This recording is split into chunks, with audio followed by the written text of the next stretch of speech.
Hey guys, what's up? I'm here with my big bro, TheMTVernonKid. What's up, peeps? And rather than do a series of multiple videos, I decided, since there's a lot of topics out there, a lot of people have wanted me to talk about, and same with Chris, this is going to count for a lot of what Chris wanted to talk about, him and I are going to be working on one big video of us talking about multiple topics. So, yeah, this is going to be the first multi-topic video I did. Think of it as like Diet Comic News with Duke and Manos. That's good stuff, though. Yeah. But anyway, let's kick this off with the first thing, and this is something you and I mutually hate. The cancellation of Avengers Earth's Mightiest Heroes. Yes, indeed. Okay, the bottom line is, when this first show was premiered and the show was announced, you know, Marvel did announce that it was only going to be 52 episodes, but most of the time when those things are announced, that's not really set in stone, you know what I'm saying? And usually you would expect, okay, the company or the broadcast to order another season, and I'm surprised Disney has not ordered. I'm like, no, you're not canceling this. We want another season or two.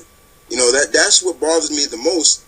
And for this show to be canceled on a high note, and if I'm not mistaken, it's the highest rating show on Disney XD, okay, and you want to cancel it. Loeb wants to cancel it so he can make another Avengers cartoon for what? To basically be more involved into that Spider-Man that's on now? That doesn't make any sense to me. Yeah, because Ultimate Spider-Man is such a huge success, right, Marvel? Yeah. I'm sorry, Chris. I know you like the show. I just do not care for it. Yeah, it's a difference between not liking but not super liking it. There are things I don't like about it, and that's one thing. You know, I don't like the kiddiness of it and things like that. And then there's time when it's serious, but then they overshoot it with the kiddiness of it. But to make an Avengers cartoon to feel more like that sucks, in my opinion. Oh, it will piss me off so much if they base it off of Mark Millar's Ultimates. Yeah, that's one thing I don't want it to be. I don't want to see Cap being a dick and things like that.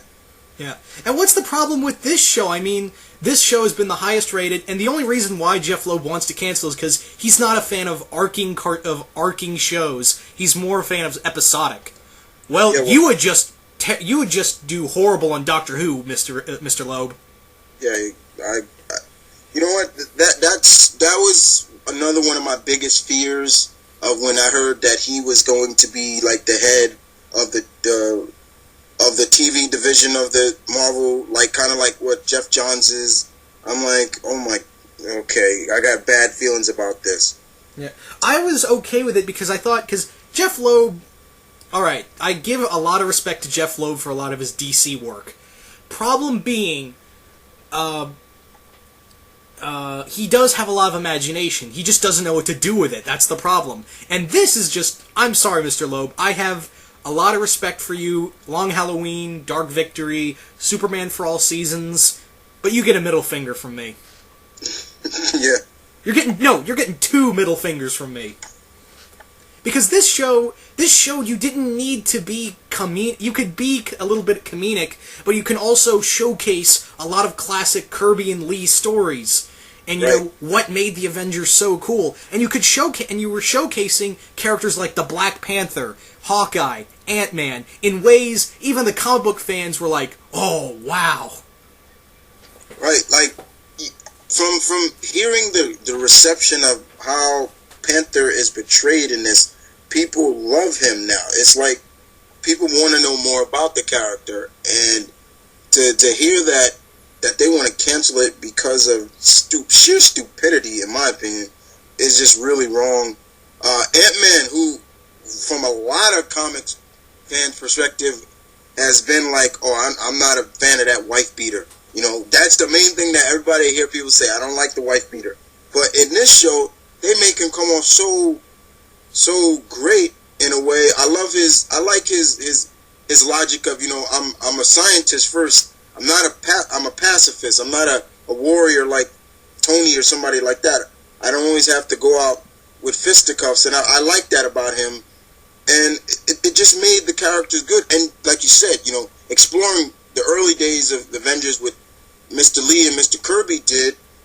And not only that, you're integrating other famous storylines from the Kree Skrull War to now you're doing you're mixing in that with the Secret Invasion. A story arc, might I add, that kind of fell apart in some aspects. Right, but you're making it work, and it's working so well.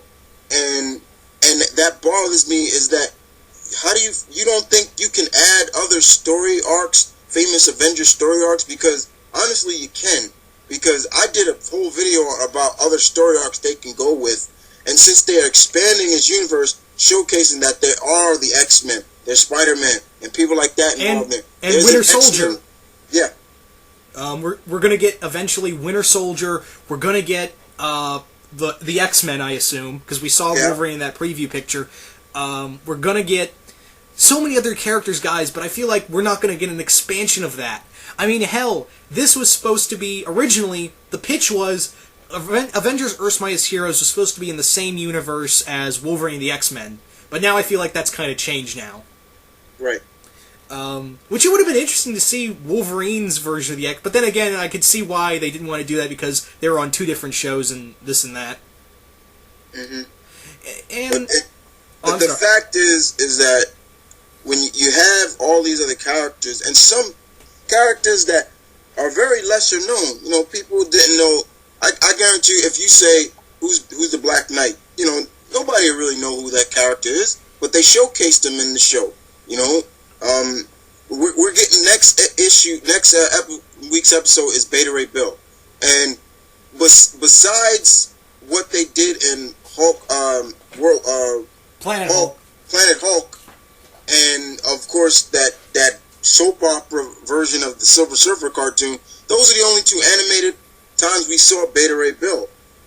And in this one, it looks more like they're going more traditional in a way of how Beta Ray Bill came, basically who they're going to be fighting, and things like that. This is going to be great. Basically, that whole story sounds exactly, basically what Walt Simonson's story was when Beta Ray first appeared in his comic.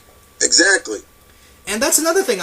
They're not just adapting old Avengers stories, they're adapting in some ways other stories from other comics. Right. They adapted, like I said, Walt Simonson's story in some ways, next episode. But in here, I just feel like it's a bad move on Marvel's part because, I mean, why cancel it just for the sake of, following in the footsteps of the Avengers movie? Yes, it was a fantastic movie, but you can still bank on the Earth's Mightiest Heroes success with that movie can bank on that success animated-wise with the Avengers Earth's Mightiest Heroes cartoon.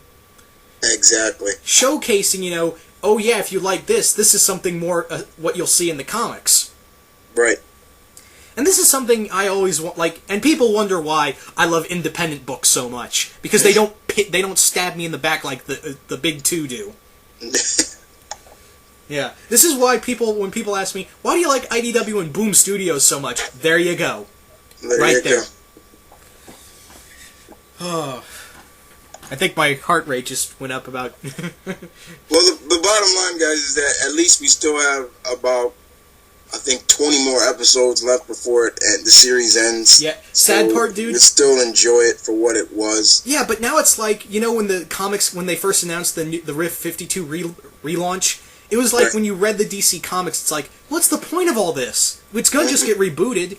So it's kind of like, it's like the oncoming end to this cartoon. It's kind of like that relaunch. When you're watching or reading this, when you're watching this, it's like, yeah, this is all good, but now I better enjoy it while I can because chances are, kid, they're not even going to release the second season on DVD like they did the first season. That'd be stupid not to. Well, that's what they did. They didn't do that with Spectacular Spider-Man. They didn't release the full second season. Oh, yeah, that's right. They didn't. Yeah. And that's the thing with a lot of other cartoons. It's like, they don't release the whole season. I don't know if it's because of sales or they're just stupid like that. Stupid. It's just that's the thing. Like I'm not going to find these on the internet the whole second season. And right now, currently, I like the second season more than I did the first season. The first season was so well, and I was thinking to myself, how well can you follow that? Boom, second season, Secret Invasion done right, mixed in with the Kree Skrull War, and we're getting it's basically like a more serious Brave and the Bold in some ways. Right. Yeah, actually it is. I mean, when you look at and not just that, the fact that you're introducing. I mean, first of all of us have probably want to say, when's Ms. Marvel coming? And look how they've done her.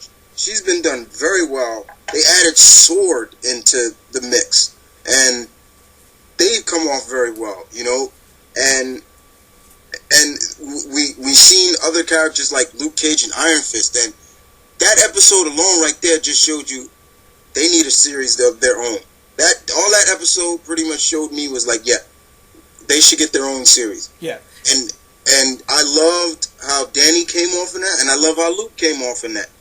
And we see other characters. I mean, they just introduced Quake back in there. A lot of people don't know who Quake is, but they showcased her, and she came off pretty well done, in my opinion.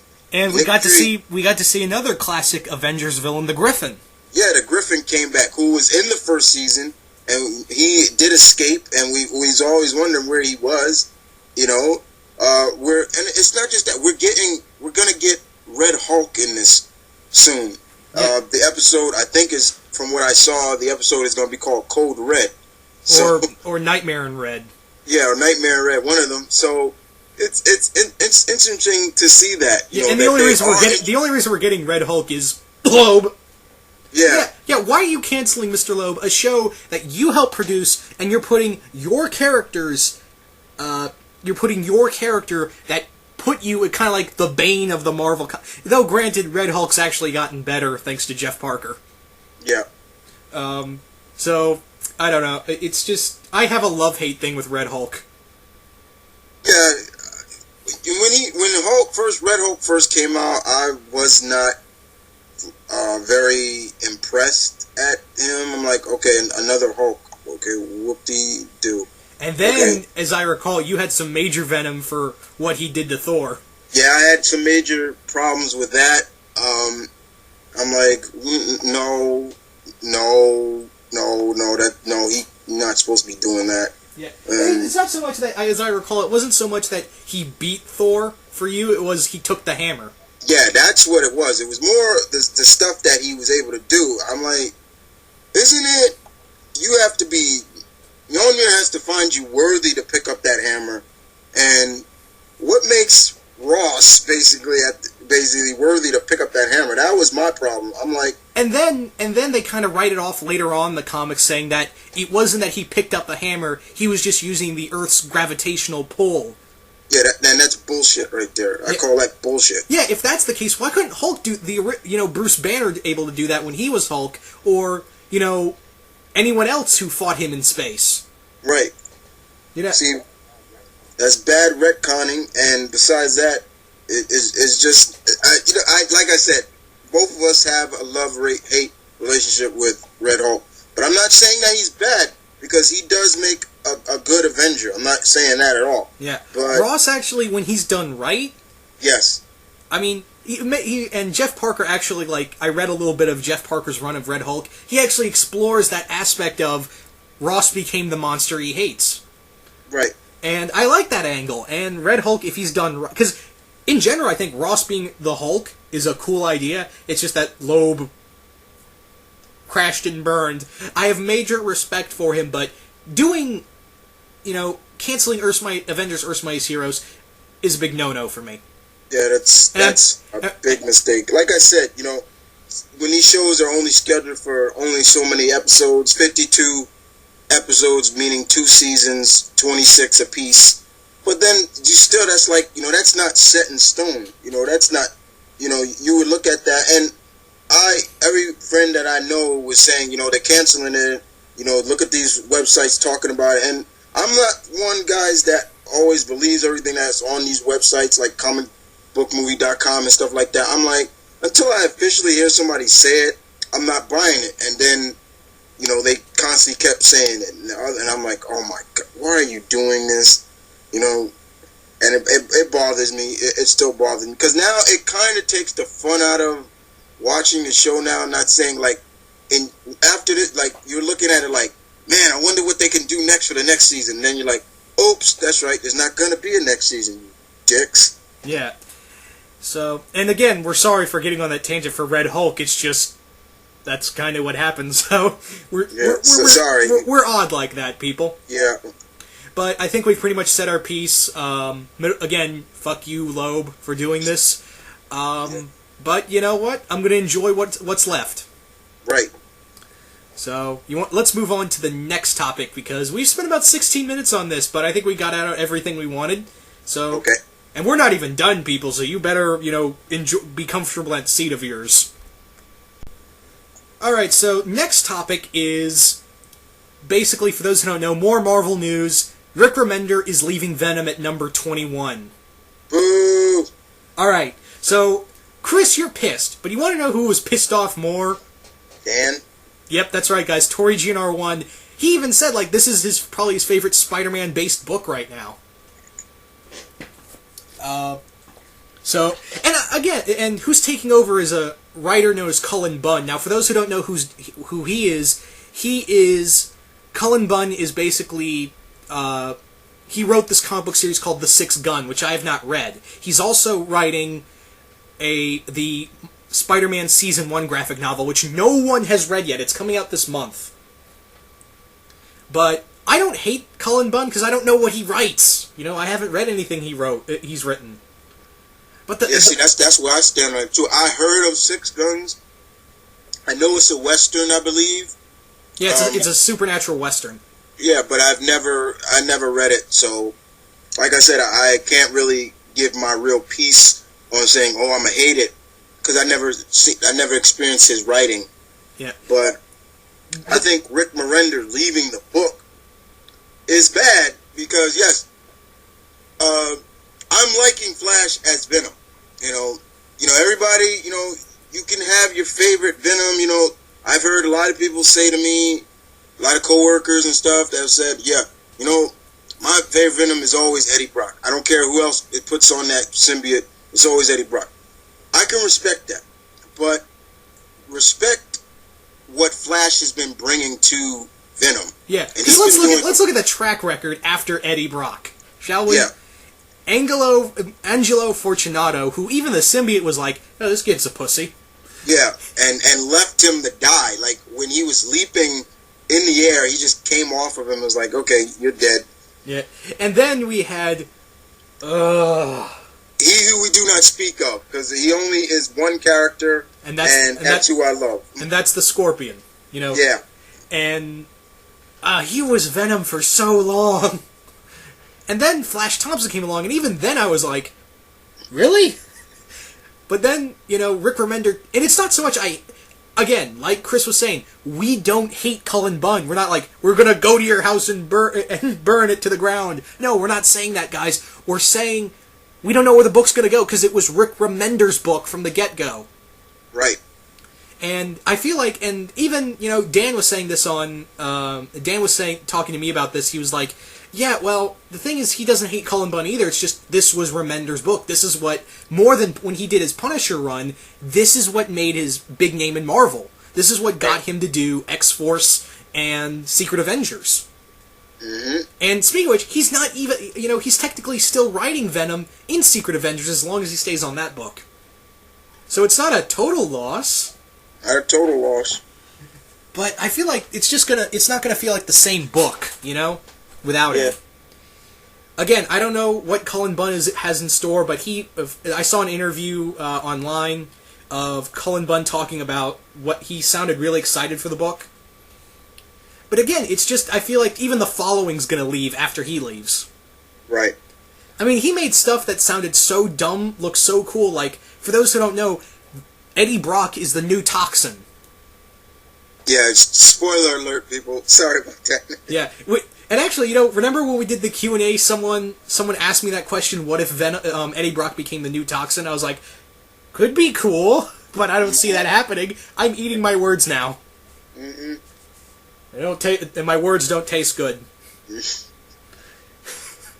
I mean, like I said, I mean, when you look at, first of all, when you think about Flash Thompson, I mean, we all probably, many of us probably say, oh, that's the guy that used to bully Peter in high school. You know, but was a huge Spider-Man follower and things like that. And when you hear what they did with him, he went off to the military, he got injured in the military, he lost his legs, and he had to get his legs amputated, and then, which was a good story when they showed that. That was a good Spider-Man story, showcasing what was going on with Flash. And then then the government gets their hand on the Venom symbiote after it left the Scorpion, and then they make him into like a secret agent called Agent Venom. Yeah. And they put these twists on him, like he can only be in the costume for a certain amount of time before it fully takes bonds with him, and we all knew that was gonna happen. I knew it from the start. I'm like, there's gonna be a time where he's gonna have this thing on too long, and it's gonna bond with it, and it happened. Yeah, no one can control. We saw what happened. Now, where it's like now he needs that. Like he even though he's a part of the Secret Avengers, like he's always calling up Hank Pym and be like, Mr. Pym, I need it. He makes up excuses like, the police need me to help with something, so I'm gonna go help them out. And it's like, okay, we know Flash, that's not real. You become a druggie now to it. You need it. Yeah. And so that's, but the way Remender wrote it still comes off like you're kind of sad for him, but you're also rooting for him because you want to see him in that costume. Yeah, you know, and it's better. You know what? It's better put together than Colossus addicted to the power of Sidorak. Got that damn right. Yeah, with him in the symbiote, it makes sense because even Peter Parker was addicted to the power of the Venom symbiote. No one can resist that power. With Colossus, I've seen him break control from other creatures before. You know, this isn't the first time he's been, controlled before. So why suddenly is he addicted to this power that I'm pretty sure he can overcome? Right. And another thing, it was written kind of poorly that it made him feel like a drug addict. Yeah, it did. But with Flash Thompson, it's like no one can resist this power. Right. And this is another thing. When we saw the first character designs for what Venom was going to look like, I was like, "Yeah, when are you going to join the Wildcats?" No. Yeah, I will agree. When we first saw what he was going to look like, I mean, the symbiote looks more like tactical armor. Looks like something out of SWAT. And I'm like, okay, the symbiote now looks more like bulletproof armor now.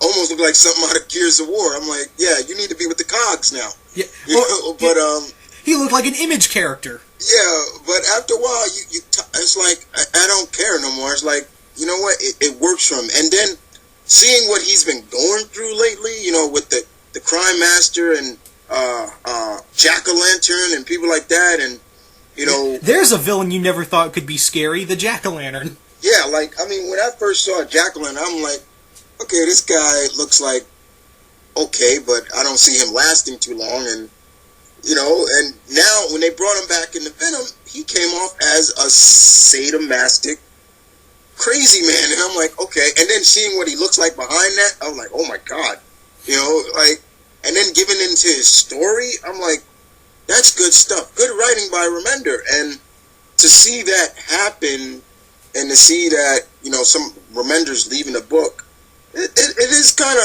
heartbreaking, because that's kind of how I feel about Jonathan Hickman leaving Fantastic Four, because he doesn't leave it until September, but still it's like, you need to stay on this book forever, until. Yeah. And again, people, we have to reestablish we're not hating on Cullen Bunn. It's just with Rick Remender not there, I don't see the sales lasting. Yeah, because that's the name that drew people into the book in the first place. Yeah. And I don't know. And the other thing is, what we didn't talk about, and we should have talked about a little earlier, is, again, they haven't said that Rick Remender is leaving on his own accord. I respect that opinion if he just wants to leave the book himself, or he's being taken off. Yeah, that's the worst, to be taken off. Yeah. But we don't know. That's the thing. We don't know if he wants to leave the book. In that, if he feels like if he leaves the book, that will mean like, okay, he's told his story. He's told all he wants to do. But if we find out he was taken off that book, I would like to give another middle finger to Marvel. Right. There's a difference between you felt like you've said your piece, yeah, and you've done your thing, but being somebody forcing you off of it. Because well, we need somebody else to take over now. You did good, but we want you to be off of it now. That hurts. Yeah. But if you said basically, well, I've done to your bosses. Well, I've done my share. Yeah. Let's see where somebody else goes. Yeah, like Jason Aaron, he said he's done with Wolverine. He's told his story. Right. I mean, he's still doing Wolverine on Wolverine the X-Men, but solo-wise, yeah, he's done. Yeah, and that's the thing. Like, also, I feel like a lot more writers should get to have. If we find out he was taken off the book, again, I'm going to be pissed. But if he decided to leave, that's fine. But Colin Bunn, I'm curious. I'm curious where he wants to go with the book. But I don't feel like his name is big enough to sell. To sell the name like Remender did. Yeah. But here's my question, Chris, since you're the one reading it, I'm not. Again, money and not near a compo shop, shame on me. Okay. Are you going to keep reading the book when Cullen Bunn takes over? For me, yes, I will. I am what you guys I'm a collector, so I don't like to drop books unless I really have no less faith in it, and I will see where he takes Venom after 25, I believe that's what we said. So I'll see where he goes. No, 21. 21, okay. Yeah. Well, I'll see where it goes from there. If I like it, I'll let everybody know. If I don't, I'll tell you. I'll give it, even if I don't like the first issue, I'll give it maybe a couple more tries before I'll just like, okay, I'm done. I'm done with it. Yeah. So, but now it's like, people were saying this was like one of the best books in Marvel, and now it's only like, well, there's still Mark Waid on Daredevil. Please don't leave Daredevil Mark Waid. Yeah, he's another one that shouldn't leave it. Yeah, when I say please don't leave, I mean like if Mark Waid was right next to me, I'd jump and wrap my arms around his leg. It's like, please don't leave. You have the best book at Marvel. So, I think we pretty much covered all of this aspect. Don't know what the future lies for Mr. Flash Thompson in the books. But let's move on to the next topic. Okay. So, Chris, we're going to move on to the Amazing Spider-Man video game. And I'm going to ask you, there's been a new villain released for the game. We know there's Rhino. We know we have Osborn in here somewhere, I assume. But I'm going to let you guess. What B-list villain do you think will be in the game? Like Ray? Niet. Chance? No. Answer? No. I give up then. The Iguana. Oh my God! Jesus Christ! I haven't heard. That guy hasn't been around since. What was it? I think the 60s or the 70s. Jesus. Yeah. The Iguana is a boss. This is the new boss character for the Amazing Spider-Man video game. Oh my God! And for those who are wondering, yes, this is what the Iguana is going to look like. No, this is not the lizard. This picture right here is what the Iguana is going to look like in the game. Sadly, this is not what the lizard's going to look like. I know he looks a lot like the lizard, and here's the reason. Chris, do you want to talk about the origin? Not really, because I don't know too much. I can't even remember him that good. All right. Well, I did a little I did a little background because I was like, who the fuck is the Iguana? All I remember is that he first appeared in Spectacular Spider-Man. I remember that. But other than that, I also remember he kind of did the same experiment to himself that kind of Doc Connors did in a way. Yeah. The Iguana was and it's okay if you don't know because he's hardly a known character. Basically, he was a lab assistant to Curt Connors, who's subjected to the same serum that made Curt Connors the Lizard, and made him basically a lizard knockoff. The iguana has basically, like I said, has the same abilities as the lizard, but his hide is a lot more tougher. Okay. All right, now it's kind of starting to come back to me. But yeah, like I said, haven't seen that guy. Like I said, first came out Spectacular Spider-Man 32, I believe, and that was like 1979. So that's why I could tell you, it's been a long time since I read that book, that issue, and just I can't believe I even remember that. Yeah. But yeah, I was like, how many people are going to remember this guy? Because they revealed Rhino, and for the next boss character, I was like, okay, so it's going to be like someone like Electro or Vulture. The iguana? Who the fuck is this guy? And people were like, oh my god, why did they bring back the lizard? And it was like, oh, yeah, him? Who's him? So I was like, props to Beanox for bringing back this guy. Yeah. I think this is like his first ever appearance out of comics ever. I believe so. So, yeah, I had to bring that up. I don't think I'm going to buy the game, though. I might get it, but again, I don't have a lot of money. People think, oh, what do you think of this game and this game and this game? It's cool, I don't know if I'm going to buy it. This is why I don't talk a lot about video games on my channel. Because, reason being is because I don't have the money for a lot of video games. For me, I'm first of all, I'm not really big into buying superhero-based movie games. Pretty much, I feel that they have potential, but then it's like, if that's the only way you could do a superhero video game based off of a upcoming movie, then that's my problem with it. Instead of doing original stuff with it. And for me, it's not a must buy. It's not even a must have for me. Like I said, if I play it, I play it. Things like that, but it's not really, for me, it's not really like, oh, I gotta get it. I love Spider-Man, guys, don't get me wrong, but I don't think you could do a video. He has other games out that were not based off movies, and they were successful. I mean, look at the last two games that came out. Those were successful games. They weren't based off of movies. I'm not talking about From the Foe. I'm talking about the last ones, Edge of Time and things like that. Yeah, although I heard Edge of Time wasn't as good, Shattered Dimension remains like it's one of the best Spider-Man games. Yeah. So yeah, it's not like I'm like, oh yeah, I gotta get it. No, I think them showing the Rhino, I'm like, okay. And did you notice that the Rhino looked like he didn't look like it was a costume? It looked like that was a part of his skin. Yeah. I don't know where they're going with that. Maybe like genetic mutations. But Chris, don't you want to play this game to fight the iguana? I don't know. Maybe. Like I said, this opens up doors. Like if they can bring in the iguana, what other C-list villain are they going to bring in? Are they going to bring in Coldheart or the Jackal? Oh no, I take that back. Yeah, I don't need the Jackal, but Coldheart would be kind of cool to see. I wouldn't mind seeing her. Yeah. I don't know, like, it still perplexes me. Is it just because he's a lizard-based character?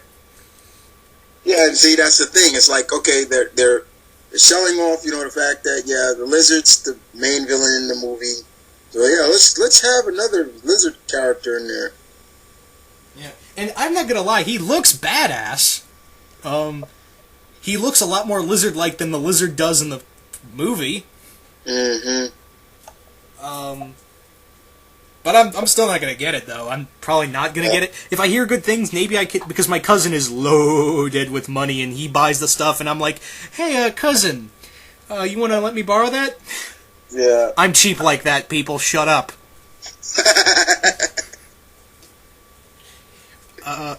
Also another thing about Amazing Spider-Man news, I don't think I need to talk about the 4-minute... yes, I saw the 4-minute trailer to Amazing Spider-Man when I was watching America's Got Talent. I sacrificed so much for you people. Didn't watch it yet. I have it. I didn't watch it yet. I heard good things about it. Let me save you the trouble then. It's the same trailer as the third international trailer they revealed. Okay. but with an extra minute of Spider-Man saving a kid from a burning car. It's just it's just a clip from the movie with the trailer. There, I saved you an hour of pain and torment. But yeah, again, that's why I didn't really want to talk about the new trailer, because I was actually I felt like I was ripped off. Like, okay, it's a new scene. I was like, that scene was cool, regardless. In fact, Chris, you could check it out online, the scene of Spider-Man saving the kid, which I'm convinced is still not the whole scene, but the rest of it's just the trailer to the third trailer we saw. Mm. So it's kind of a rip-off. Cool? It would be if this trailer was getting its ass kicked so hard.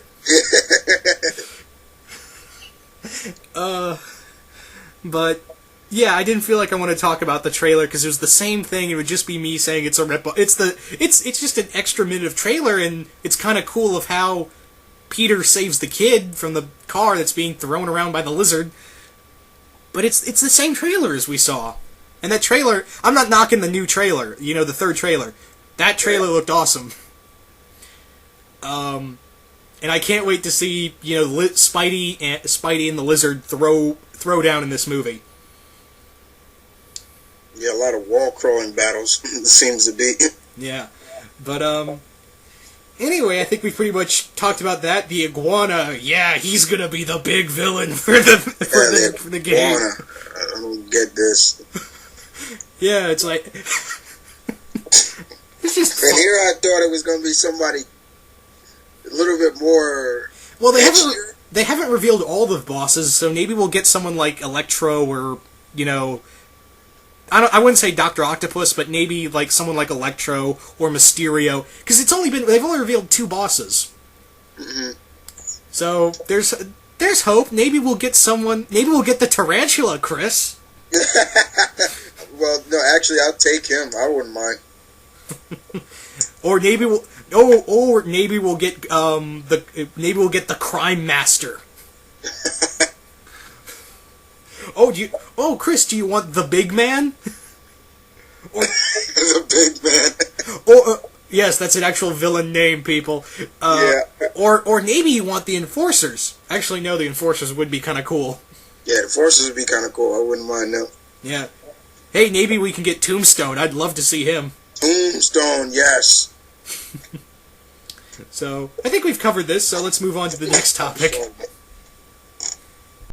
So, wrapping up the Marvel segment, we're going to end the middle of the end of the Marvel news, at least, with basically, guys, something cool, I actually think. Something that might actually get me to read X-Men again. Doubtful, but maybe it will.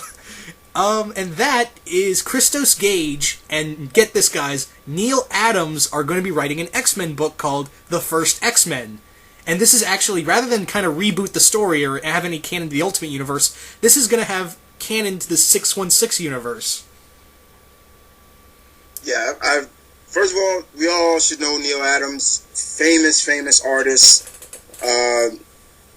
His Batman work has been just very good. Except Batman Odyssey. Yeah. But he's a talented artist. Been around. He's a veteran. He's a very good veteran.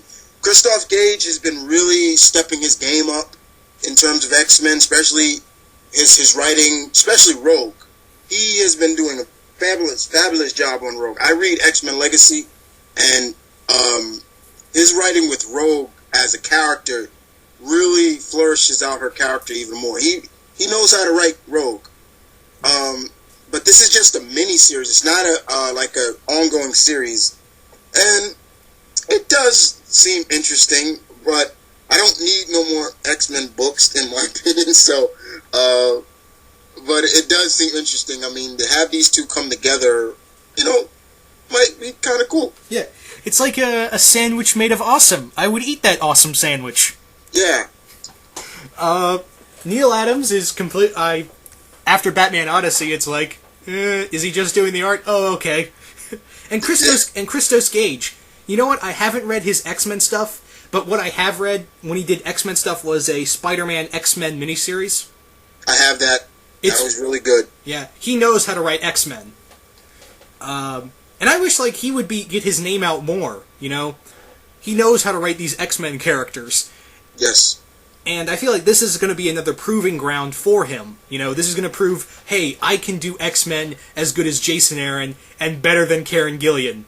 Sorry, Karen Gillian, I had to shoot you in the foot. But, again, I like some of Karen Gillian's stuff. It's just that his X-Men stuff, it's better than Matt Fraction. But Oh, God. Yeah, I'll give him that. It's better than Matt Fraction, but it's still, like, it's just okay, and Greg Land's artwork is not helping. Ah! Yeah, the accursed one, excuse me. The Forsaken one, as Blue Goblin and Mount Vernon Kid would say.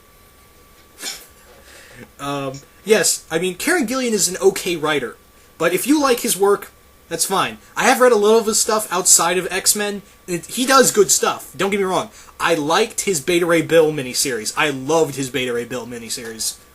He's writing Loki very well and Journey into the Mystery, so he's doing good on that. Yeah, he does really good mystical stuff, don't get me wrong. Yeah. He kills it at the mystical and space stuff. Mutant stuff? Not so much. Yeah, and Greg, like I said, Greg Land ain't helping. Yeah. And but yeah, Christos Gage with Neil I mean, here we have an up-and-coming X-Men writer with probably a very legendary artist. And you know what? If I wish Neil Adams would do this more. I really think he wants to do more artist stuff. And after Batman Odyssey, which kind of was just for, like Goblin said, it's for and only if you like Neil Adams' artwork. Right. But maybe this can turn it around. I'd be hip to the idea. I might get this in trade.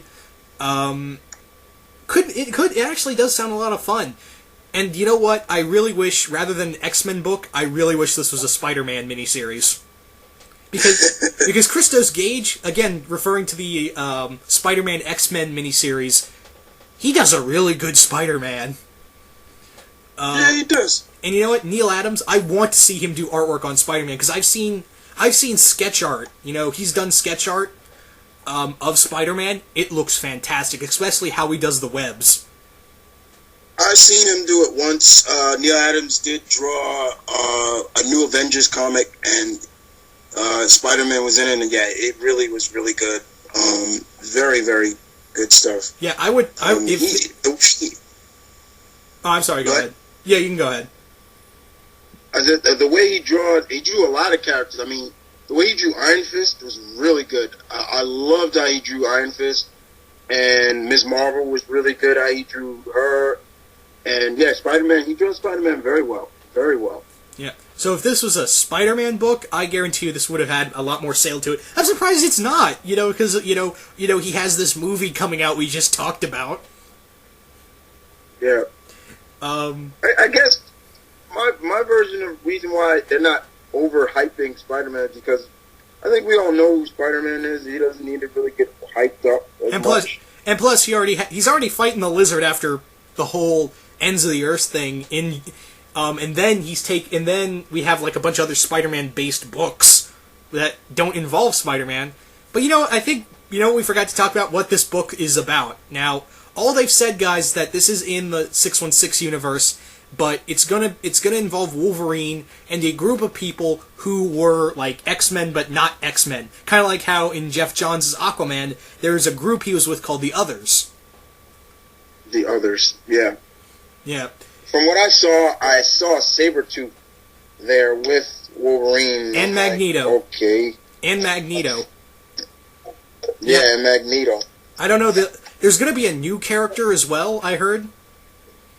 There's going to be like a new... Okay. There's going to be a new character. I don't know what they're going to do, because this is going to tie into what Wolverine is and why he joined the X-Men, apparently. Mm-hmm. So that's treading ground. That's dangerous ground right there. Yeah, that's hostile territory. Yeah, when you try to tie in and say, "Oh yeah, Wolverine was something," because that's kind of failed on Brian Michael Bendis's Avengers before the Avengers. Mm-hmm.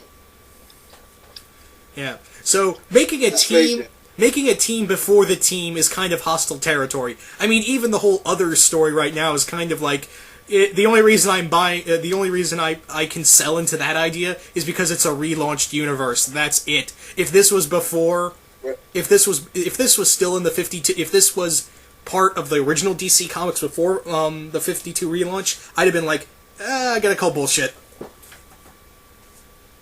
Mm-hmm. That's the only reason I can believe Aquaman on another team before Justice League, only because of this relaunch. Only because of this relaunch. Yeah. I mean, let's face it, I'm not a... I mean, when I heard, they're going to do... If you thought that Hulk and Ant-Man and Thor and Iron Man and Wasp were the original founding members, you're wrong. In 1959, there was a team of Avengers before them. I'm not buying that. Yeah. That's bullshit to me. Yeah, that consisted of Dominique Fortune, Sabretooth, Kraven, Dum Dum Dugan, and who? And Namorita. And Namorita. Yeah, I can believe that. And plus, it's not like in the Avengers came out in the 60s. Yeah. Well, was it 60 or 61 that Avengers first came out? 63. 63, okay, I was 2 years off, but I'm glad you're here. But yeah, again, that's dangerous ground, guys. But I think Christos Gage can make it work. He did the whole miniseries of a secret history between Spider-Man and the X-Men involving Mr. Sinister and Kraven. Mm-hmm. And he made that cool. And for anything else, right. Neil Adams is going to sell this book alone because of his artwork. Yeah. Good old Mr. Adams. So. Yeah. And maybe he'll do more work. I'm hoping he does more work, not by himself. Yo, you stick to artwork, Mr. Adams. Yeah, he tends not to do a lot. If I'm not mistaken, he's getting up there, so he has to bide his time a lot. But when he's just doing artwork, yes, he's on point. Yeah, and that's something I want. That's actually a good point. How long do you think this book is going to take till it's all done because of Neil Adams' age and, his artwork? I don't know. Because, first of all, I don't want to... I would not be really surprised. Marvel should do one thing, not push this guy. Don't push him. Like, you got to have it out quick. Come on. No, let him take his time. When he takes his time with artwork, then you really see his artwork really shine. But I've seen some stuff where it looked just really rushed, and I'm like, no, that's not your work, Mr. Adams. I've seen you do better. That's kind of with a lot of artists. You can see, okay, they take their time with it. It's more simplistic. But if you see them, it looks more rushed, and then you're like, yeah, they must have rushed them because of time. Yeah, and that's kind of why Captain America Rebirth kind of failed. And one of the reasons why it was so delayed because Brian Hitch made so many pages, and that he got away by saying, "I'll do these pages for free," because he's kind of apparently from what Movie Geek 17 told me, he's kind of a perfectionist. Mm-hmm. So hopefully Mr. Adams can get everything on time. Don't shove it down his throat. And I'm pretty sure Christos Gage is like, "I'm working with Neil Adams." Squeal. Yeah, squeal. Okay. Yeah. So, Chris, again, I'm going to ask you, are you going to get this book? Maybe not. I'll just say maybe, guys, okay? Yeah. There you go. And here's a question to Blue Goblin, if you're watching. Are you going to get this book, Mr. Goblin? Yeah, Ed, I know you're more of a bigger Neil Adams fan than I am, so... Yeah, and he's been loving Christos Gage's X-Men Legacy. So... That's a question for you too, Mr. Blue Goblin. So anyway, let's move on to... Actually, we're done with the Marvel stuff, so let's actually take an interlude before we go to the DC stuff and go to the independent stuff. So this bit of independent news we're going to be talking about in between the Marvel and DC stuff is a new crossover from IDW has been announced. Shocker! IDW's doing a crossover.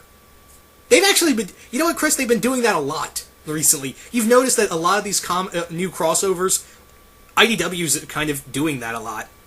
Yeah, they have. They've been doing a lot of crossovers. Yeah. So the new crossover is another in IDW crossover. The other one is the one I'm really excited for, Star Trek and Doctor Who. Doctor Who. Yeah. Which, by the way, Chris, are you going to read that or what? Yeah, I'll read it. Because I really want to see. I really want to see you review that. I'm not a. I love Doctor Who. For all those who want to know, yes, I do like the longest running sci-fi show ever, Doctor Who. So I'm definitely going to give it a shot. So, but anyway, IDW is actually like, I'm glad they're kind of. Oh, I forgot to talk about what it is.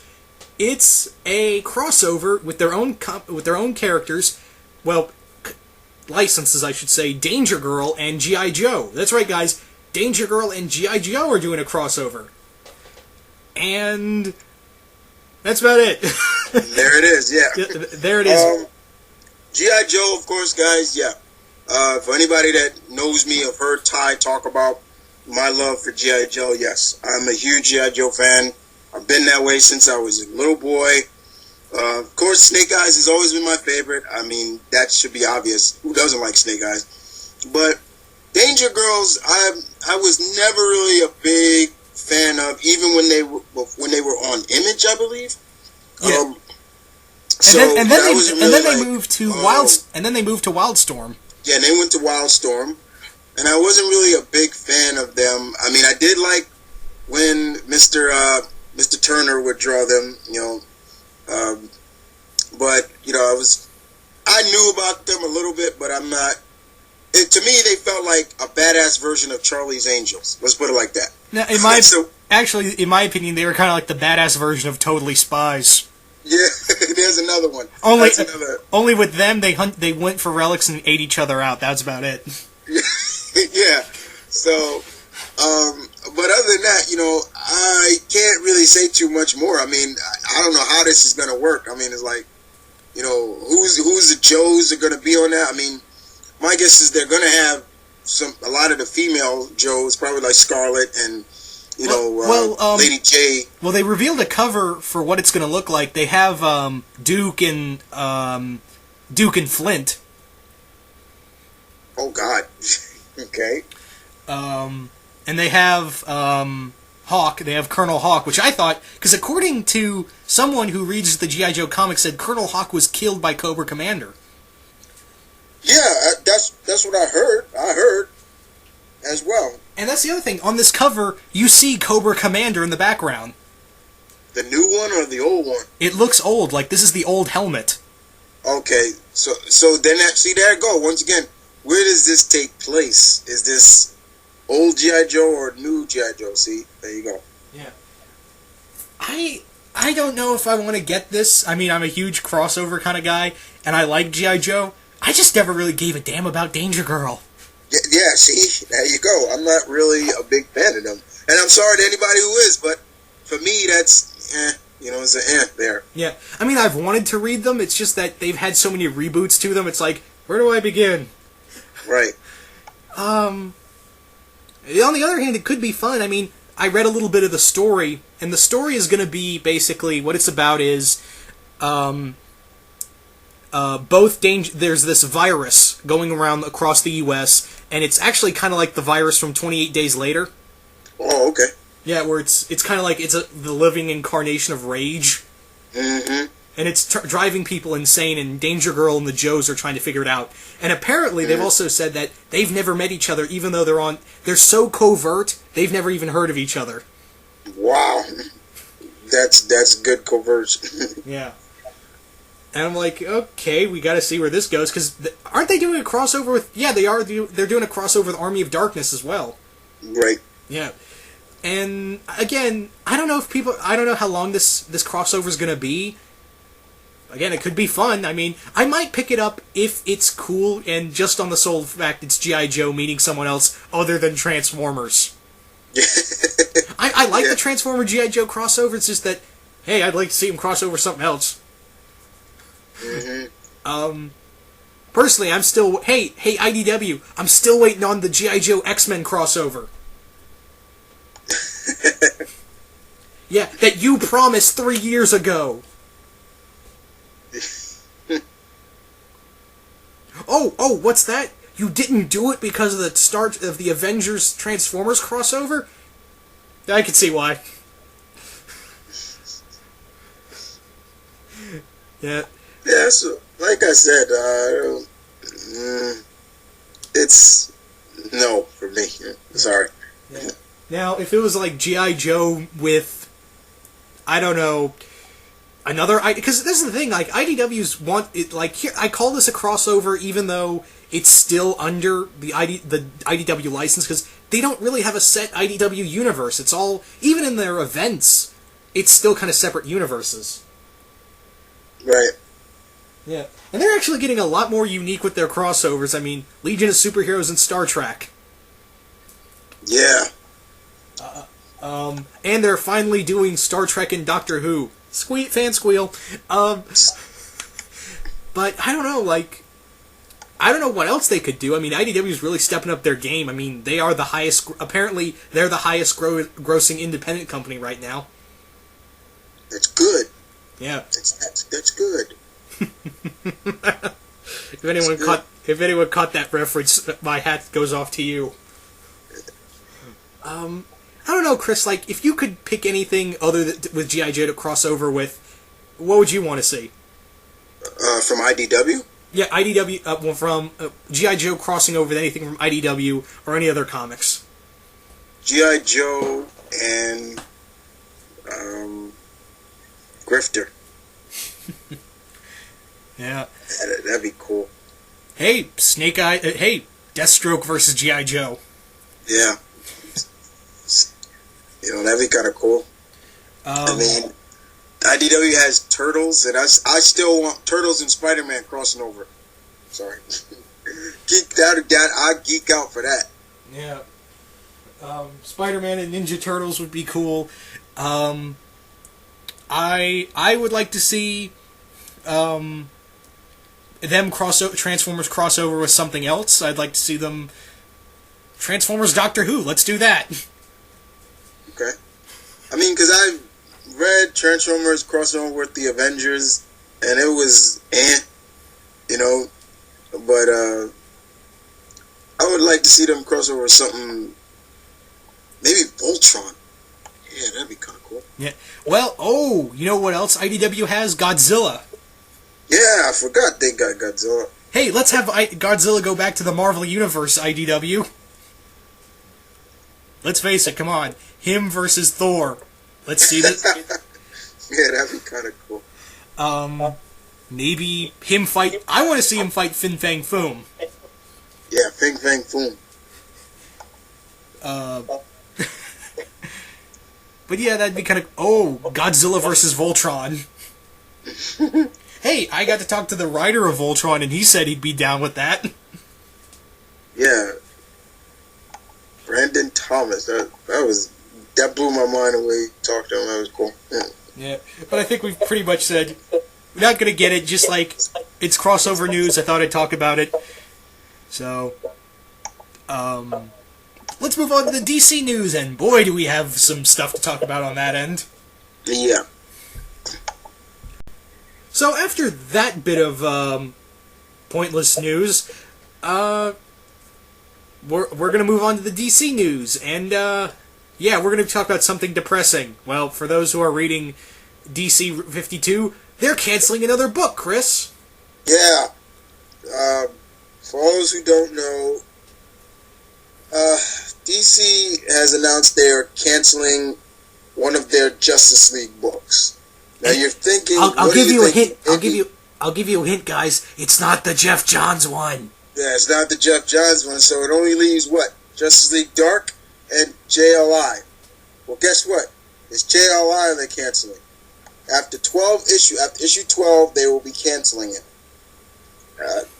I call bullshit on that because, to me, that one was better than Jeff Johns' version. See, this smells too much like Jeff Johns' ass.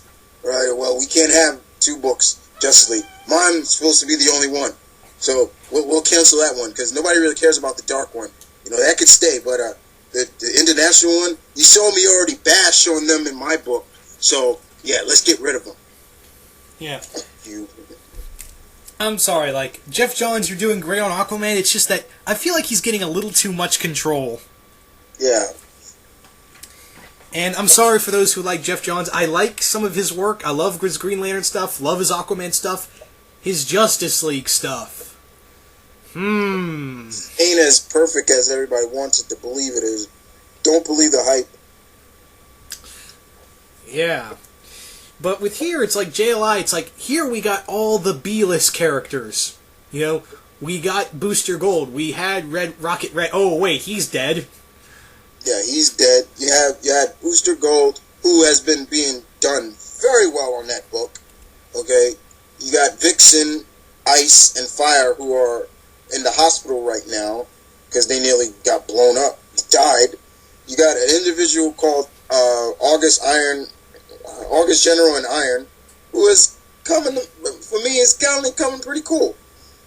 They brought in Batwing. Of course, Batman's on there. Well, okay. And for those who don't know, Chris, you want to tell them what Jeff Johns, what Bat Johns did in Justice League? Okay, basically in Justice League, they were talking to Trevor Wilson, and off in the panel, you hear Batman talking to him because Trevor Wilson is basically having a conversation. Well, you mean Steve Trevor? Yeah, Steve Trevor, what I'm saying. Wilson, yeah. Steve Trevor is having like a Skype call with Wonder Woman.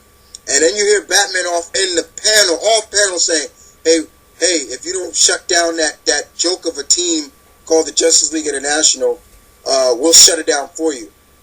And my mentor will even say this, Blue Goblin, like, that is not Batman, that's bullshit. But then you got Batman still working with them in the book. Yeah. So it's like, and he's for the team. And it's like, what the hell? Yeah, that's bullshit. Yeah. But then you got Guy Gardner on that team, which is great. I don't mind. You got this character. You got Olmec now, who's joined the team. I'm not that big familiar with Olmec, but he seems cool. He's very powerful, and they seem to be dealing with this powerful character known as Breakdown. And I don't see why you're canceling this book. They said it, yes, sales, but that I don't believe that at all. That just bothers me because it is better to me. It's better than Jeff Johns and Jim Lee's Justice League. Oh yeah, I can't even say Jim Lee's because he hasn't been drawing the book for a couple of issues now. Yeah, it's just Jeff Johns' book, and you're right. The thing with Batman, it's like when you said shut down that joke of a team. Oh, that joke of a team you're on, Batman. Yeah. Or should I say Jeff Johns, the team he's already on, and I'm trying not to come down on Jeff Johns, you know. Now, I've read the article. Ty, and they said that just because that's the end of the book doesn't mean it's the end of the characters, and I hope not, because those characters still can be used in other books. And, you know, Guy, of course, we know he's in Green Lantern Corps. So, yeah, we'll still see him. But I hope that's not the end for Booster and Vixen and Fire and Ice and people like that. Because I like those characters. And, of course, Batwing, he still has his own book. OMAC got canceled. So, but still, like, I still think it's wrong to cancel that book. Yeah, it's just, again, it's sales, it could be sales, or it's just not popular. You know what one character we're not talking about for good reason? Godiva. Yeah, I kind of leave her out of there. You mean the character that could be like Medusa, but not as awesome as Medusa? Yeah. Yeah. I don't know. I'm not... They try to make her seem like, okay, she's getting better, but I still look at her, I'm like, you are so useless, like, and such a bitch. Yeah. It's not so much that she's useless; it's just that she's a bitch. Is my problem. So it sucks. It sucks, guys, that another book that I was reading and was liking is getting canceled. Yeah. So what? Here's my question: what book are they gonna make to replace this? Yeah. That like what other book are they gonna do? I haven't heard anything, and that leaves open what other book are they gonna cancel? Are they gonna cancel Red Lanterns? Well, personally, Red Lanterns hasn't been good recently.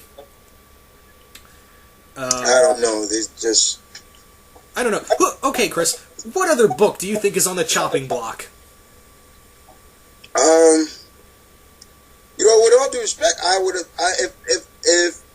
If they were going to cancel any Justice League book, I'm just going to call it like I said. I thought they were going to cancel Justice League Dark, you know, but I guess that's got a following, and JLI doesn't. I don't get that. Anything else on the chopping block? I thought maybe, you know, Voodoo would get canceled, you know? Hey, Grifter and Deathstroke, I'm calling it. Yeah. When you basically put the book to the guillotine when you put Rob Liefeld on writing and drawing. Well, from what I hear, he's not going to be writing too much, so... And the first issue that he, quote-unquote, was on was not that bad. It introduced Cheshire and Deathblow into there, and I did like her new design. Not everybody likes her new design, but I do. I think it's cool. I don't mind it at all. But you know, I'm just it's just I'm thinking about that Justice League International. I know Ed's gonna hate that. I know it. Yeah. He's gonna call it "fuck you" again to DC. I know it. Yeah, I'm just waiting for him to, like, when he gets this bad news, I'm really expecting him to just crush the camera and destroy the entire neighborhood he lives in.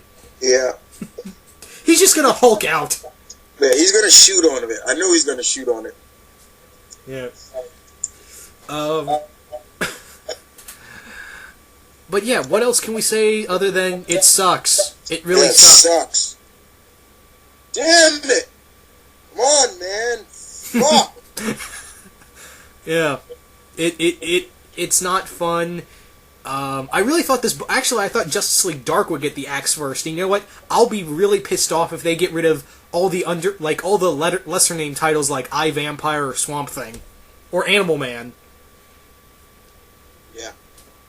Well, here's the thing. Like, then again, people are saying those books that might have been canceled are actually probably the best ones. Like I said, Swamp Thing and I, Vampire and Animal Man. Mm-hmm. Which I'm actually gonna get the first trade of that next week. I'm looking forward to getting the first volume of Animal Man. Okay. Yeah, but all in all, guys. Oh, dude, your mic's high. Sorry. Yeah. Yeah. What else can we say? Other than let's move on to the next bit of news. Right. So the last bit of news, guys, is DC animated movies have been rumored. Keyword rumored. The next two are Flashpoint and Batman Hush. And I know that's one of your favorite story arcs, so I know you're gonna enjoy that. And in case you're wondering, he's referring to Hush. Yeah. So, the only reason why it's being rumored and not confirmed is that Kevin Conroy did a interview, and he kind of said that he was doing voices for a new movie, and he said, "Oh yeah, it's kind of like Flashpoint." So it's rumored. Nothing's confirmed yet. And personally, I thought the DC animated movies were kind of like they were going to get the axe after Dark Knight Returns. Because they were threatening that so much after Justice League Doom. It's like, oh yeah, if these don't sell and Batman Dark Knight Returns doesn't sell, that's it, we're done. And I'm like, but I want more. I want more. So, Flashpoint. Well, you're getting it. Yeah. So, apparently, again, guys, it's rumored that Flashpoint and Batman Hush. Hey, first off, about Flashpoint. That's the closest we're ever going to get of a Flash movie. What do you think? If this is true, what do you think, Chris, of Flashpoint as a DC animated movie? Well, they got a lot to deal with, most definitely. I mean... Well, I think if they do it, it's just going to involve the 5-part miniseries and not any of the tie-ins. Okay, then I will take it. It'll be interesting because, first, that was a good story. It did pretty much focus on Flash with the other DC characters around him, but it really was a majority, it was a Flash book, mostly. And I mean, if it's Kevin Conroy coming back as Batman, I'm on board with that. He's probably going to play Thomas Wayne, though. I don't care. As long as I hear his voice, I'm cool. If they do it, I would actually want Neil Patrick Harris to come back to do Flash. I'd like that. Yeah, I would love to see him come back for Barry Allen. He did play Barry, and I thought he was good. I mean, I wish they could get to do Superman, but I forget. He was a skinny little twig in the Flashpoint series. But it'd be also good, if they could. You'll see like Cyborg and other characters that we don't really get to see too much animated wise. But oh, dude. You know who would be perfect for Emperor Aquaman? Who's that? David Kaye as Aquaman. Oh, okay. For those who are wondering, that's the voice of Shishomaru and Beast Wars Megatron. Yeah. Well, Megatron from Beast Wars to Energon. Yeah, longest running Megatron, but he's done other voices and other villain voices. He just has a perfect villain voice. And I'm not saying, I don't want to hear Aquaman go, yes. Yes. But no, I think it'd be cool. Bottom line, I think it would be cool. I mean, that was a very top-selling event for DC, and I mean, who wouldn't want to see that animated, But yeah, I do think, yes, if they do it, yes, just stick with the main story. Don't need to branch out into the other like tie-ins and stuff. Well, here's the thing, Chris. It's kind of on the other hand, it does sound kind of difficult because there are all these different characters and it's a new light. And if you're not reading comics, and speaking of which, this event just ended a year ago. Well, not even a year, you could say. It's only been a few months. Mm-hmm. So, is it just a little too quick? Honestly, yeah, I think it is. Honestly, yeah, I think it is a little too quick for them to go straight into a an animated adaptation of. But you're all for it, but you think it's too early. Still think it's too early. Yeah, I do. I think it's really too early. To me, there are still other event stories they could do that don't involve needing to go so, modern, recent stuff already. Yeah. The other thing is, like I said, was saying earlier, if you're getting this and you don't read a lot of comics, you're going to be so confused. Yeah, I should have mentioned that too. Yeah, that's a good point. I mean, somebody could, Batman, and then Thomas Wayne, you like, hey, wouldn't that happen? If they mentioned Martha Wayne as the Joker, spoiled that. Martha Wayne's the Joker in the Flashpoint universe. Oh, there's going to be another whole new shit list.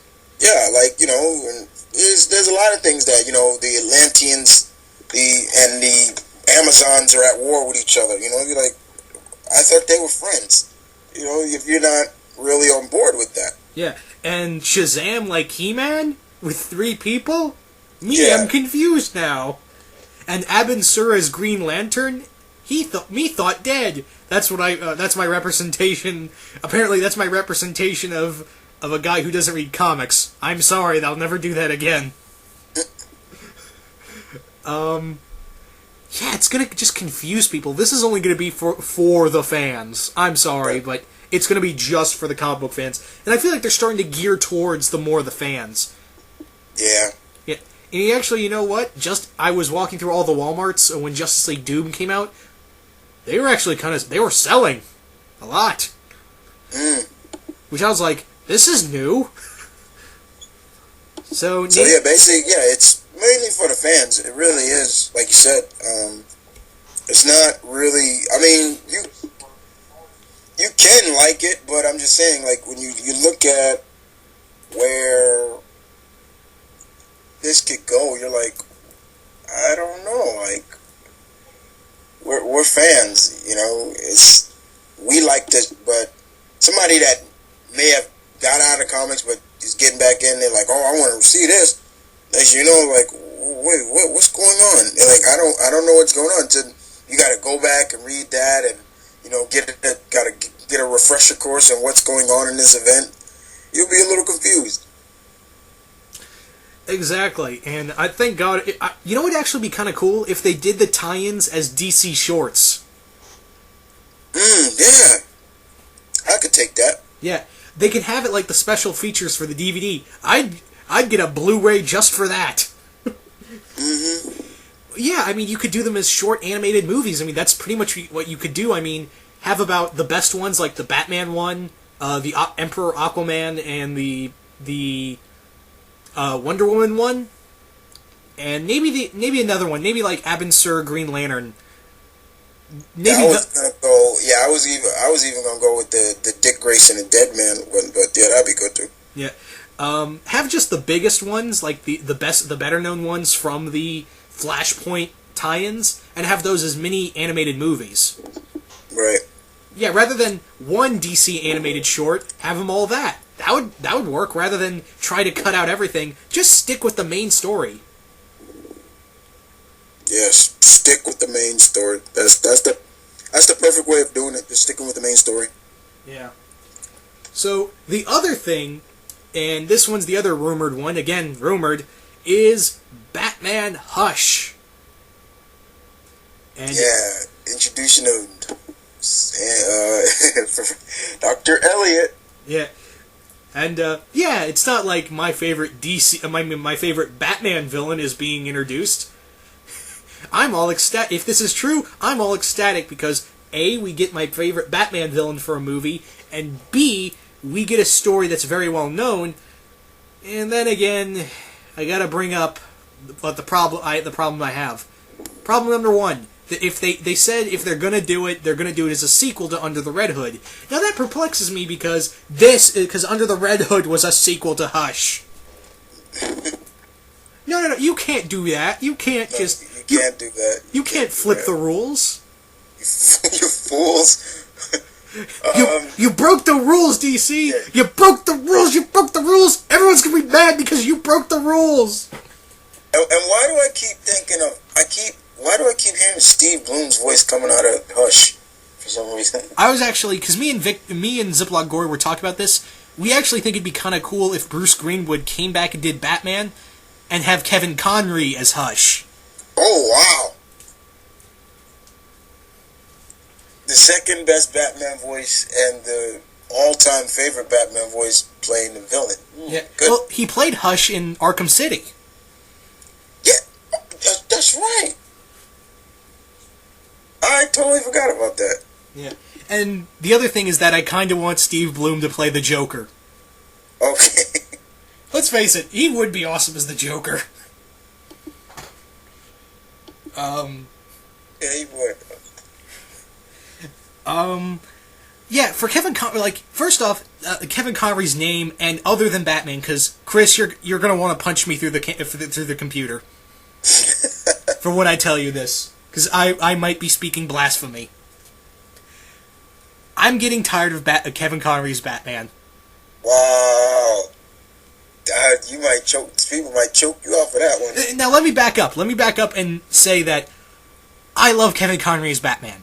Love it. It's just that they throw his name out there all the time. And I like it. I really do like him when he does Batman. He is the all-time he is the alpha and omega of Batman voices. But I'd like to see other work on Batman. I'd like to see Bruce Greenwood do more Batman. I can understand that. Because let's face it, like, it's kind of like throwing out something. Let's say, Chris, you have something you really like your favorite. This is your all-time favorite comic. Like, you're reading your all-time favorite comic book, and that's the only thing you're ever reading. Well, wouldn't you get tired of it after, even though you've read it, you love it so much, you'd like to just put it down and move on to something else? Yeah. You see where I'm going? Yeah, I see where you're going. That's why I'm not upset about it. Like, I can understand that. You know, I mean, the way he's looking at it, guys, is that Mr. Conroy will always be that Batman voice, but if you listen to Bruce Greenwood as Batman, he does a fantastic job as well, and he has his own take on the character, and it works for him, you know, and I can see why, and I wouldn't mind that at all if he came back to do Batman. Not at all. And, you know, maybe Mr. Conroy would take a back seat for a while and be like, yeah, I'm not saying he shouldn't do DC animated movies. I'd like to see him do other characters, because he was awesome as Phantom Stranger in Brave and the Bold. Yeah. For those who remember, yeah, he was the Phantom Stranger. Hell, he played one of the voices from that was it. He played one of the who was he? Kevin Conroy was one of the voices inside Ben 10's Alien Ultimate X. So it was good. Yeah. So I'd like to see him do other characters. I don't want him to be just remembered for Batman, even though it's probably what he's going to be remembered for, and he's actually at peace with that. Yeah, because you usually, sometimes, a lot of actors have, okay. For example, somebody like Adam West, you know, for a long time, you know, had a vicious, like, he hated just being remembered for being Batman, you know, but now he's come to peace with it, you know, and because of that, look at all the work he's gotten after now, see? So, I can understand that. Yeah. So, I'm glad he's at peace with it, but I'd like to see him do, and he'd actually be kind of kick-ass as a villain. Yeah, he would. So, and it would be kind of cool, a facing off of the two Batmen. Yeah, that'd be cool. So, him as Hush. But my problem is, okay, first problem number one, a sequel. It makes no sense to me. Yeah, that doesn't make sense. The whole Under Red Hood was a good animated movie, probably one of the best out of the Batmans. Yeah, and it really, let's face it, guys, no matter how you slice it, it bolstered Jason Todd's popularity. You know, so I can understand that, but that coming off as a direct sequel, no. Yeah, not at all. Because the whole point was, for Hush, it was when the whole Jason Todd thing was kind of like a driving point for Batman. It was him, you know, mentally getting his ass kicked by Thomas Elliott when he brought out the whole Hush thing. I mean, Jason Todd thing. Excuse me. Mm-hmm. And then for the sequel, it was kind of like, how are you going to write it off now? Because even when they explained it in Hush, it was like, that don't make no damn sense. Even when they explain it in the comic, it's like, it don't make no damn sense. Like I said. But with Hush, it's like, you better explain, like... And the other thing, here's the other thing. Hush was 12 parts long. No, 14 parts long, excuse me. Yeah, I was about to say, wasn't it 14? Yeah, it was 14 parts long. And, I'm sorry, you're either going to have to do cut some stuff out, or split it into 2 parts. Mm-hmm. And how can you do that? They're gonna have to cut some stuff out, because there's some really cool stuff they do in here with the book. I mean, there's a really cool Superman-Batman fight, and I'm pretty sure a lot of people want that. Yeah. There's some really cool stuff. We get Shiva, rather than just make a 2-minute cameo. No, a 30-second cameo. We get her. We get Lady Shiva whooping ass against Catwoman and Batman. Yeah. Chris, I know you'll be shitting a brick if they cut that out if this movie comes out. Yeah, no cutting Lady Shiva out. Yeah, we get some really cool stuff with Killer Croc. Mm-hmm. Some really dark and nasty stuff. Like, this really not only shined out Hush, but also the Riddler. And I know with Riddler fans out there, that would be happy. Yeah. Gives Edward Nigma some more spotlight. Yeah. Dan would be happy. Yeah, that's right. He's a big Riddler fan. So. Yeah. The Riddler's his all-time favorite Batman villain, on the sole ground of when he was a kid, he watched Batman Forever a lot. And then with Batman the Animated Series, he again liked Riddler. And I can understand that. The same thing with Coolio vids. His favorite character is Mr. Freeze.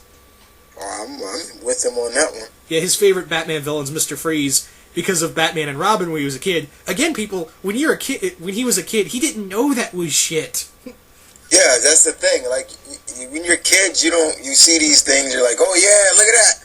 But when you get older, it's like, what the hell was I thinking? Like, yeah. And then with DC the Animated Movie, it's kind of weird because Hush is my all-time favorite Batman villain, and it's not because of, the game. He's just a creepy-ass villain. Yeah. When you are willing to cut your own face off and replace it with the man you hate on the sole ground of he has more stuff than you are psychologically disturbed. That's why they always say every one of Batman's villains, a psychiatrist could probably win a Pulitzer on. Yeah. So, you know what else we'd be getting if they didn't cut anything out? We'd get Helena Bertinelli. Oh yeah, that's right. Yeah. Huntress was in that. Forgot. Yeah, she was in that. Yeah, dude, I remember the beating Shiva gave her in that book. Yeah. We also get Harley Quinn at all her. I don't think she's been in an DC animated movie yet. If you disregard the before the DC animated movies with Batman Beyond, Return of the Joker, and a few of the other Batman animated movies that were part of the DC animated universe. Okay. If you disregard those and just put the ones after, counting Superman Doomsday and then on, she hasn't been in any of them yet. No, she hasn't. No. So, although Steve, when you're talking about Steve Bloom for Killer Croc. Oh man, yeah, that'd be cool. I mean, he did Croc in Arkham Asylum. Yeah, that's right. So, and again, another thing, just saying, Batman and Catwoman hooking up, favorite comic book relationship of all time for me. Just saying. So, what do you think? Can they do Batman Hush? They can, but if they do it like what they're trying to do with a sequel, no, that won't work. It's like, what's the point? Where's the motive of this? Where's the build-up for this? Why don't you write it off as a prequel? It will make a bit more sense. Okay. Yeah. And again, not saying Kevin Conroy, I like him as Batman, but I'd like him to take a break from the character and do another character. Take a break. Yeah. Just saying, you'd be awesome as Hush, Mr. Conroy. Mm-hmm. So, I think we've pretty much covered everything. Yeah. Pretty good. Didn't want to make this just this first ever multi-topic. Again, I'm not trying to rip off comic news. I just had the idea of, well, it works for them rather than doing multiple, and I don't really want to do multiple videos. Hey, Mount Vernon, kid, you doing anything? You're not? Okay, I need your help. No, really, that's how it went down, guys. Yeah. So, this also counts for... I'm also going to say, because he wanted me to mention this, this also counts for all the topics people have told Mount Vernon Kid to do. This counts for him as well. Yeah. I know a lot of people wanted to get my thoughts on certain things. Oh my God. And here's the funny part, people. Remember I was talking about the Justice League International? I just got word from Blue Goblin on Facebook, and I quote, "What? Damn it! I blame John, and you think you know him? Why? Why?" Oh, well, tell him to watch this video, and he'll get the full scope of what we think of this bullshittery. Yeah. So, all in all, guys, hope you guys have stuck around this long, because it's about an hour and a half now. Mm-hmm. So, All we gotta say is, later. Later, guys.